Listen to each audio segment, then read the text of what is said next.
Thailand is a beautiful place, home to sandy white beaches, lively nightlife, and tourist attractions across the country. It is also home to some of the most beautiful parts of nature that this earth has to offer, and also home to some of the most vast underground cave systems in the world. And sometimes, as magnificent as they are, they can be quite dangerous and even lethal. Join me, and welcome to Tales from the Den.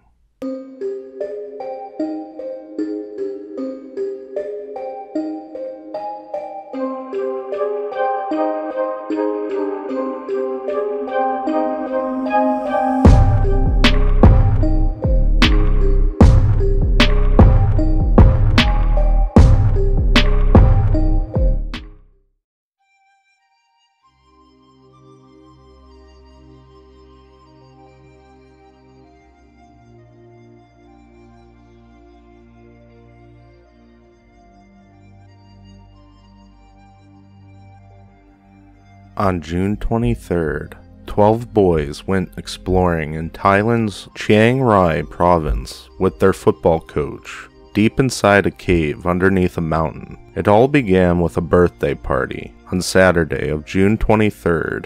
The boy's name, Pirapat, otherwise known as Knight, turned 17, but Knight wasn't rushing home that day. He was out with his friends and other members of a local youth football team called the Wild Boars, and their assistant coach, Ekapal, or Aki, that people would call him. When their football practice ended, they rode on their bicycles and up into the forested hills. They were heading to the Tham Long Cave, a favorite spot for the boys who loved exploring the caverns of the mountain. Once at the entrance of the caves, they left their bikes and bags by the entrance. The team and their coach often ventured deep into the caverns, sometimes as far as 8 kilometers, where they would write the names of new team members on a cave wall. They ventured into the cave with just their torches. They were only planning to be there for about an hour or so, but little did they realize that they would not emerge until 2 weeks later. Back at Knight's home, his family began to worry, wondering where he was. The Tham Long Cave is the 4th largest Thai cave system in Thailand, named after a mountain shaped like a reclining woman. Its full name is Tham Long Kon Nam Neng Nan, otherwise translated to the Great Cave and Water Source of the Sleeping Lady Mountain. Being rich in folklore, it is a popular destination for locals and adventurous explorers. However, being fascinating, it has its risks. People have gone missing inside before, and once monsoon season starts in July, the cave goes from mostly harmless to extremely dangerous. The cave can flood up to 16 feet during the rainy season, and should only be entered between November and April. And once the cave floods, it is essentially a death trap. Almost everyone in the area knows this. So when the parents of the boys began to worry about them, they headed straight to the cave. They found the bikes and the bags and some football shoes outside the entrance. With this new knowledge, they immediately called the authorities. Deep in the cave, the boys found themselves in trouble. It had been raining for the last few days, and all the rain was filling up in the cavern extremely fast. One account from the boys said that they were caught off guard by a flash flood and that they needed to get out, but they had no choice but to run even deeper into the cave to avoid the waters. The boys eventually found themselves stuck on a small rocky shelf about 4 kilometers from the cave entrance, past a normally dry point, which by now was flooded. Stuck inside the unforgiving mountain and surrounded by darkness, the boys and the coach lost all sense of time, feeling nothing but fear and terror. Nevertheless, though, they were determined to survive. The group used rocks to dig deeper into the shelf to create a cavern where they could all huddle together and keep warm. The boys used meditation techniques to help them stay calm and use as little air as possible and lie down to conserve their strength. They had no food, but they did have a supply of drinkable water. in the form of moisture dripping from the cave walls. It was dark, but they had their torches. There was also enough air for a while, because the limestone cracks in the rocks meant air could come through and provide fresh oxygen. They had the right conditions to survive, at least for a little while.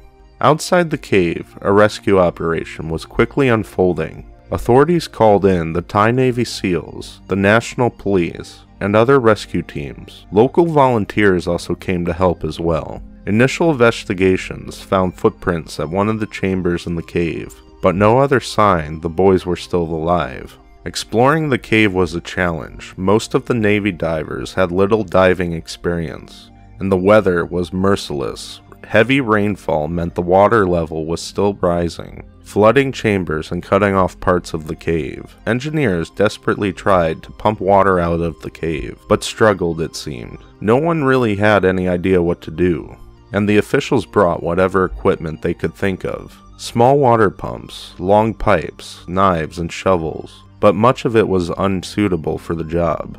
They even tried drilling into the mountainside, desperate to find cracks into the cave system, which they could squeeze into. They also used drones with thermal sensors to locate the boys. The boys' family, waiting outside the cave, were offering prayers for their lives, carrying fruits, incense, and candles. They all said group prayers, sang songs of encouragement into the cave, folded paper cranes, and posted messages of hope. Villagers rallied together, donating money and hundreds of packages of food to the relatives of the boys and their coach. The Thai government now seeking help from foreign rescuers. The first international rescuers arrived on Thursday of June 28th.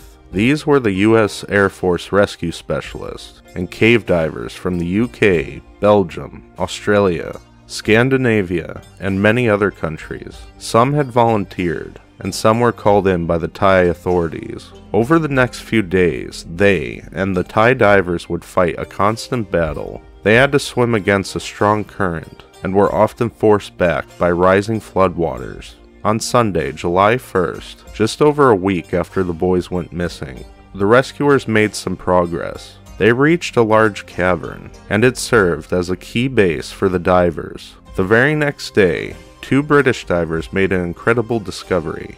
John Valanthan and Rick Stanton had been searching the narrow, murky passageways for several days, laying out guide ropes and searching for signs of life. And on Monday, they continued onward into the darkness. Then, a few hundred meters further in, they found an air pocket. Soon the light from John's torch illuminated the area, and the boys emerged from the darkness, coming down the ledge towards him. The 2 divers spent some time with the boys, trying to boost their morale. Then they left lights with the boys and promised to return later. Families of the boys celebrated after finding out their loved ones were still alive. The boys and their coach were quickly joined by a military medic and the Navy SEAL divers who would stay with them for the rest of the ordeal. Rescuers set to work in figuring out how to extract 13 people, some of them who couldn't swim, from a winding, flooded, 4-kilometer-long stretch of caves that even experienced divers would struggle with. Rescuers had 3 options. 1. Training the boys to dive through flooded areas of the cave, a process with extreme potential for disaster. It was widely considered a last resort. 2. Pumping water from the cave and waiting for water levels to recede naturally, but this could take up to 4 months. And 3. Finding or drilling alternative passageways into the cave. The divers started practicing with some local boys at a swimming pool, learning how to transport a child safely underwater. Other solutions, such as an offer of a kid-sized submarine designed by Elon Musk engineers, was also an option, but it would be rejected as being unsuitable for the job. And on Sunday of July 7th, 2 weeks after this all started, the Thai authorities announced they were pulling out the boys immediately. Rescue teams began the operation to extract the boys from the cave. The decision was made quickly because the rain that had been falling heavily for several days finally paused, giving rescuers a break, and every year, around July 10th, the Tham Luang cave system would be completely flooded, and they had little time to pull this off. This rescue mission would involve nearly 100 Thai and foreign divers. Rescuers made their way 4 hours through pitch-black waters that were bone-chillingly cold, feeling their way with guide ropes. At times, they had to navigate sections so narrow that they had to remove their oxygen tanks. When they finally reached the boys, each boy was given a full-face air mask to ensure they could breathe, and each boy was strapped to a diver. A cylinder was strapped to the front of each child, while a handle was attached to their backs, and they were held face down to ensure water would run away from their faces. At the narrow sections, rescuers had to unstrap their air tanks in order to squeeze through, while also pulling along the boys. The boys in the coach were heavily sedated and only semi-conscious during this, to ensure they would not panic. Once they reached Chamber 3, it was time for the second phase of the operation. This took another few hours, and each boy was secured on a stretcher and carried by a team of at least 5 men. At one point, they had to place the stretcher on a raft and pull it across a chin-high pool of water. Rescuers had to winch the boys up a steep slope using a pulley system, and in some rocky areas, they even formed a human chain, passing the boys hand to hand, while the others slid them on top of pipes pumping out the water. For diver Ivan Kardzik, stationed at a halfway point in the cave, he was responsible for replacing air tanks and guiding rescue divers through. Rescuers took them out in 3 batches as they needed time in between to replenish the oxygen in their tanks. But they were cutting it close, because by the time the last batch of boys in the coach were out, the water levels were starting to rise again, as rapidly as 30 centimeters in 1 hour. It was Tuesday, July 10th. The day that the cave would be completely flooded. The deaths that occurred during this operation were Saman Kunin, a 37-year-old former Thai Navy SEAL, who made a dive from Chamber 3 to the T-junction to deliver 3 air tanks. During his return, he lost consciousness underwater. His dive buddy attempted CPR without success, and Kunin was brought to Chamber 3 where CPR was attempted again, but he could not be resuscitated, and he was pronounced dead. At 1 a.m. on July 6, and another rescue diver and Thai Navy SEAL, Baruch Kabara, died the following year from a blood infection acquired during the rescue operation. This incident has been recorded as one of the most intensive and heroic rescue missions of all of Thailand's history, and thankfully, all of the boys and the coach made a full recovery after this whole ordeal. Thanks for watching. Till next time.